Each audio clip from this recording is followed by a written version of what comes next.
La etapa ensayística de don Manuel González Prada fue muy importante. Una de las obras más importantes que tiene don Manuel González Prada es Páginas Libres. Y la pregunta de repente de muchos de ustedes dirán, profesor, si usted ha escrito páginas de una manera errónea. Y la verdad no es tan cierto. ¿Y por qué, profesor? Porque don Manuel González Prada, así como era antilatinista y anticlerical, también era antihispánico. Se oponía al uso del lenguaje desde una perspectiva hispana. ¿Por qué? Porque decía que aún hablando el español, todavía seguíamos construyendo pensamientos o todavía seguíamos construyendo ideas a partir de esta visión hispánica por el uso del idioma que hemos constituido como un idioma hereditario, como un idioma, mejor dicho, como un idioma producto de la conquista, ¿no? Don Manuel González Prada no solamente era anticlerical, no solamente era antihispano, ¿no es cierto? No solamente era antilatinista, sino que creía que la idea de nación debía partir de un proyecto, mejor dicho, de una idea donde la construcción, ¿no es cierto?, del Perú radicara en una explosión inmediata para la población. Pero como una explosión inmediata, o sea que lo que él diga llame la atención para que la gente entre en un proceso de reflexión.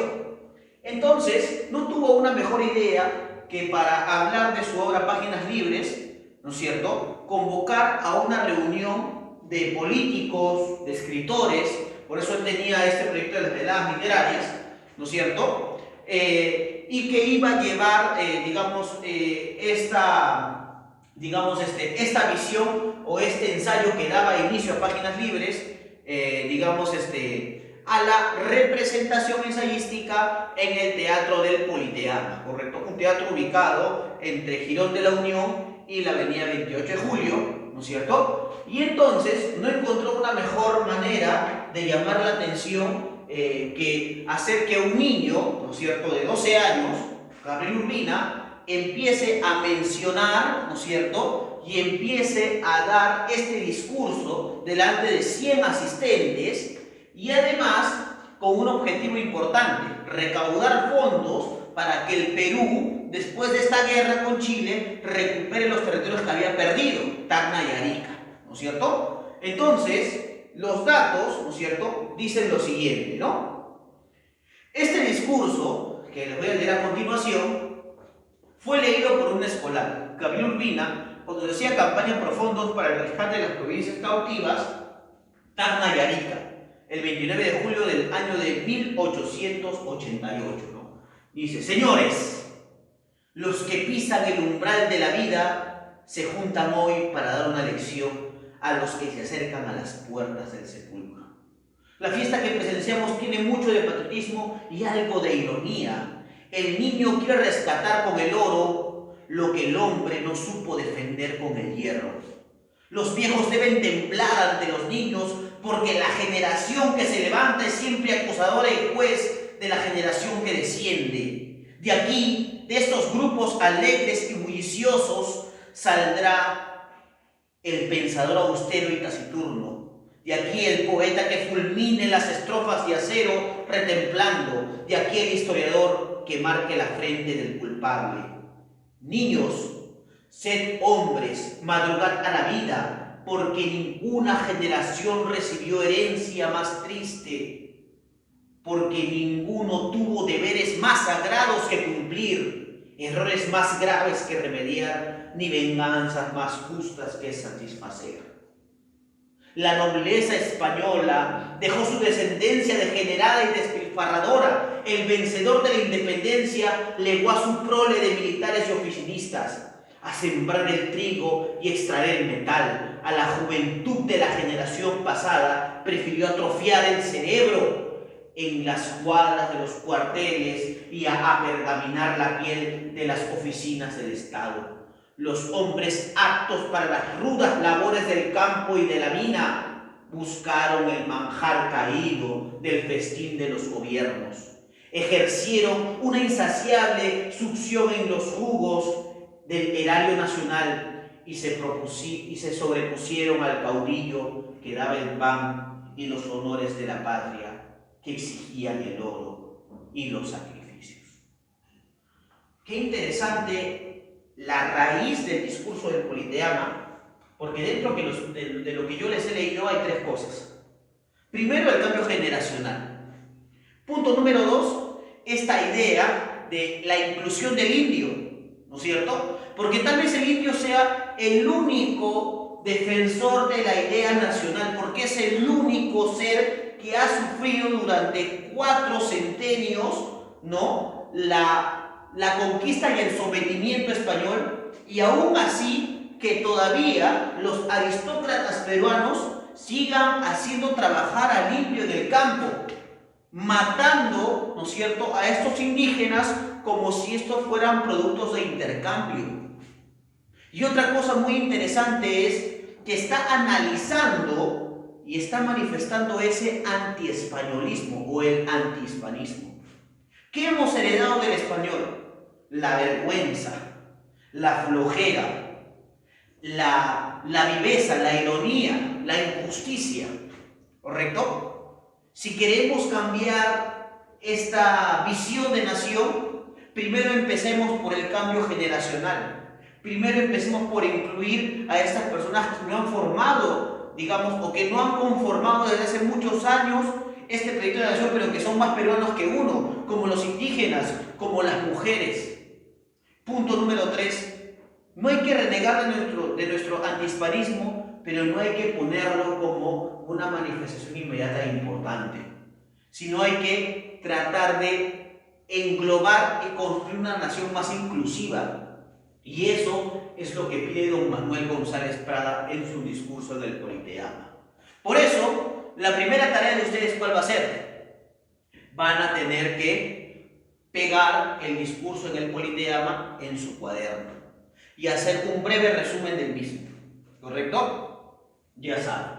¿Sí? Hemos hablado del maestro Manuel González Prada en esta tercera parte, y ahora vamos a hablar de una de las iniciadoras y precursoras ¿de qué cosa? Del indigenismo peruano, ¿correcto? Si hablamos de la idea de nación, hablamos de la inclusión de la indígena, pero Clorinda Mato de Turner habla de la inclusión indígena y de la reeducación del mismo, ¿no es cierto? Clorinda Mato de Turner plantea que el indio nace bueno, pero que lamentablemente la sociedad corrompe a este indio.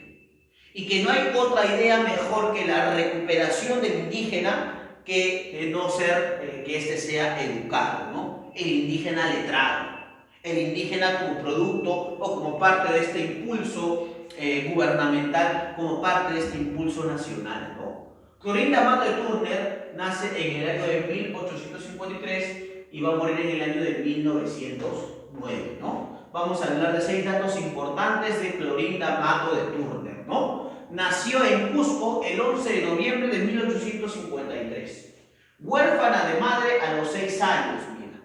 Va a ingresar al Colegio Nacional de Educandas del Cusco. Hay que recordar que por esta época existían 2 tipos de colegios, ¿no? Colegios para hombres y colegios para mujeres, ¿no? Ahora, apenas teniendo 10 años, chicos, edita su primer periódico. Eso la hace una mujer diferente, porque hay que recordar que en esta época los profesores, los catedráticos eran clérigos, o en este caso eran monjas. Entonces les enseñaban a tejer, a coser, a atender bien al marido, pero ella, a través de su actitud revolucionaria, ¿no es cierto?, edita su primer periódico.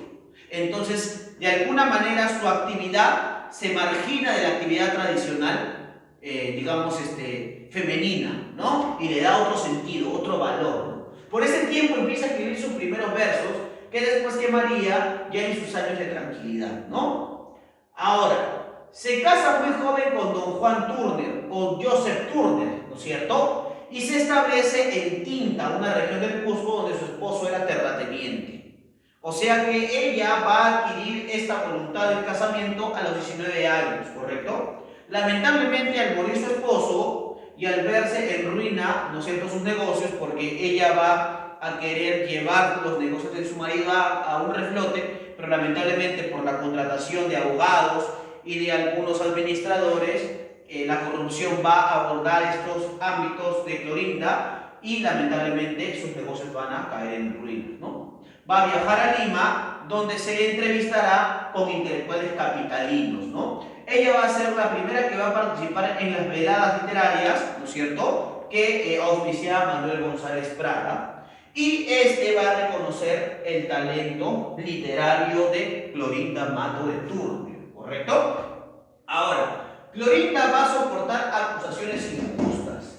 ¿Por qué? Porque Clorinda va a ser la principal activista del gobierno de Cáceres y va a defenderlo a capa y espada. Después de que Cáceres es sucumbido en el gobierno y deja de ser el presidente, a Clorinda Mato no solamente le destruyen su casa, sino también le destruyen su empresa editorial, ¿no es cierto?, en la época. Había creado dos periódicos muy importantes, La Bolsa y La Nación, ¿correcto? Y lamentablemente, por haber apoyado al presidente de turno, ¿no es cierto?, y haber sido destituido, estos activistas del gobierno de transición van a tomar ciertas represalias contra ella y con su actividad literaria, ¿no? Decepcionada de esto, va a viajar a Valparaíso, Chile, sin retorno, ¿no? Luego de Chile va a viajar a Buenos Aires, Argentina, y de ahí va a recorrer toda Europa. Y esta obra, ¿no es cierto?, este recorrido o estos viajes lo va a plasmar en su obra Viaje de Recreo, ¿no? Va a fallecer en el año de 1909 de un problema pulmonar, ¿correcto? Novelas importantes. Ave sin nido, que va a ser de alguna manera la precursora del indigenismo, eso se conoce como el indianismo, ¿correcto? Índole y herencia, que forman parte de la trilogía narrativa de Clorinda, Dramas y Mazumac, ¿correcto? En tradiciones cusqueñas y leyendas cusqueñas, y en ensayos y crónicas, leyenda o recortes y viaje de recreo. En Ave sin nido, no solamente se comenta la historia de una familia criolla que viaja a Cusco a invertir en una transnacional minera, sino que en Cusco se va, digamos, a criticar estas relaciones incestuosas que tenían los clérigos con respecto a algunas indígenas, ¿no es cierto? Acá hablamos de la familia Marín, que adopta a la hija de la sirvienta porque el clérigo, ¿no es cierto?, había violado, digamos, a esta doméstica de la familia y no quería hacerse cargo, y entonces la familia Marín adopta a esta niña que le va a poner el nombre de Lucía, ¿no? Por esta obra, Ave sin nido, muy polémica, Clorinda Mato de Turner va a ser excomulgada, ¿correcto? Porque de una crítica fehaciente a la Iglesia Católica. ¿Sí, chicos? Entonces, esa ha sido la clase del día de hoy. Ese ha sido el análisis del realismo peruano, y hay que darnos cuenta que todavía estas condiciones no han cambiado. La segunda tarea que te voy a dejar, chicos, es que hagan un breve resumen de Ave sin nido y analicen bien la obra como tal, y van a ilustrar ustedes el tema como tal. ¿Correcto, chicos? Yo entonces me despido, espero verlos en una nueva edición más del curso de literatura, y nos vemos hasta luego. Chao.